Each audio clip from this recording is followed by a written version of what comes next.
Delhi Rohini sector 17 போலீசாருக்கு ஒரு தொலைபேசி அழைப்பு வந்தது. அதில் பதற்றத்தோடு பேசிய நபர் இங்கு இரட்டை கொலைகள் நடந்திருப்பதாக அதிர்ச்சி தகவலை சொல்ல சம்பவ இடத்திற்கு விரைந்தது காவல்துறை. அங்கு சென்று பார்த்தபோது 2 பெண்கள் கொடூரமாக கொலை செய்யப்பட்டு கிடந்தார்கள். அவர்கள் இருவரும் தாய் மற்றும் மகள் என்பது தெரியவர அடுத்தடுத்த விசாரணையில் திடுக்கிடும் தகவல்கள் வெளிவந்தன. ரோஹிணி செக்டார் பகுதியில் வசித்து வருபவர் யோகேஷ். இவருக்கு பிரியா என்ற மனைவியும் ஒரு மகனும் உள்ளனர். ஆகஸ்ட் 28 மேக் சின்ஹாவின் மகனுக்கு பிறந்த நாள் கொண்டாடப்பட்டுள்ளது. இதற்காக பிரியாவின் தாய் கசும் சின்ஹா மகள் வீட்டிற்கு சென்றுள்ளார். ஆனால் அடுத்த நாள் கசும் சின்ஹாவை அவரது மகன் மேக் சின்ஹா செல்போனில் அழைத்தபோது அவர் அழைப்புகளுக்கு பதிலளிக்கவில்லை. இதனால் சந்தேகமடைந்த அவர் தன்னுடைய சகோதரியான பிரியாவுக்கும் செல்போனில் அழைத்திருக்கிறார்.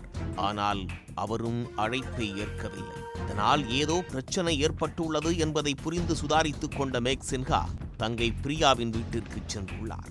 அப்போது வீடு பூட்டப்பட்டிருந்த நிலையில் கதவுக்கு அருகில் இரத்த கரைகள் இருந்ததைக் கண்டு அதிர்ச்சி அடைந்தார். உடனே இது குறித்து போலீசாருக்கு தகவல் தெரிவிக்கவே அவர்கள் சம்பவ இடத்திற்கு வந்து வீட்டின் பூட்டை உடைத்து பார்த்தபோது தாய் கசும் சின்ஹா, மகள் பிரியா ஆகியோர் படுகொலை செய்யப்பட்டு இரத்த வெள்ளத்தில் கிடந்துள்ளனர்.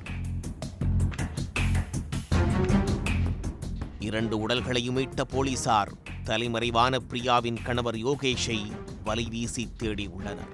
சிசிடிவி காட்சிகளின் அடிப்படையில் அவரை போலீசார் கைது செய்து விசாரித்த போது திடுக்கிடும் தகவல் வெளியானது.